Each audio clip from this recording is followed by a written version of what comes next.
Way বাল্লে বাল্লে, way বাল্লে বাল্লে। 6-4 নয়, এবার হবে বুদ্ধির লড়াই।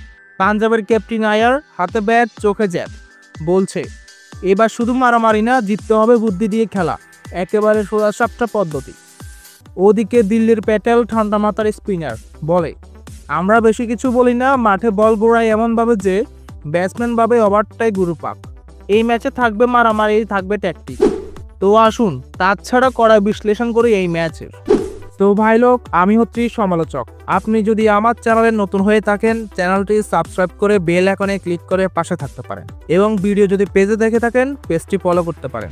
গত কয়েক ম্যাচে ব্যাট হাতে পারফর্ম করতে পারছেন না লোকেশ রাহুল। দল তার প্রতি অতি নির্ভরশীল হয়ে ভুগতে হচ্ছে। গত ম্যাচে বৃষ্টি না হলে দিল্লির হার কার্যত নিশ্চিত ছিল। দিল্লির ওপেনিং জুটি বর্ষা দিতে ব্যর্থ, বদলও হয়েছে প্রচুর। ধর্মশালায় আজ মুখোমুখি হতে চলেছে পাঞ্জাব এবং দিল্লি। অপারেশন সিঁদুরের পর দেশের নিরাপত্তার কারণে বেশ কয়েকটি বিমানবন্দরের পরিষেবা বন্ধ রয়েছে, তার মধ্যে রয়েছে ধর্মশালাও। ম্যাচও হবে কড়া নিরাপত্তায়। আগের দিন অনুশীলনে তার ঝলক মিলল।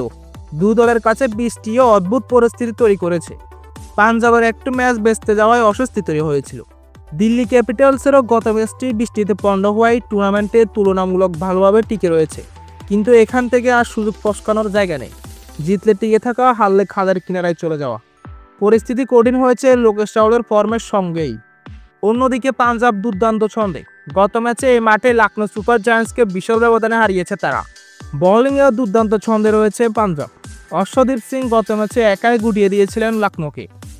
এই ম্যাচেও তার দিকে বাড়তি নজর থাকবে। পাঞ্জাবে এই ম্যাচ জিতলে প্লে অফ নিশ্চিত হবে না ঠিকই, তবে ভালো জায়গায় পৌঁছে যাবে, এইটুকু বলা যায়। তবে প্রতিপক্ষ টিমে মিচেল স্টার্কের মতো পেসাররা রয়েছেন, তা বলা যাবে না।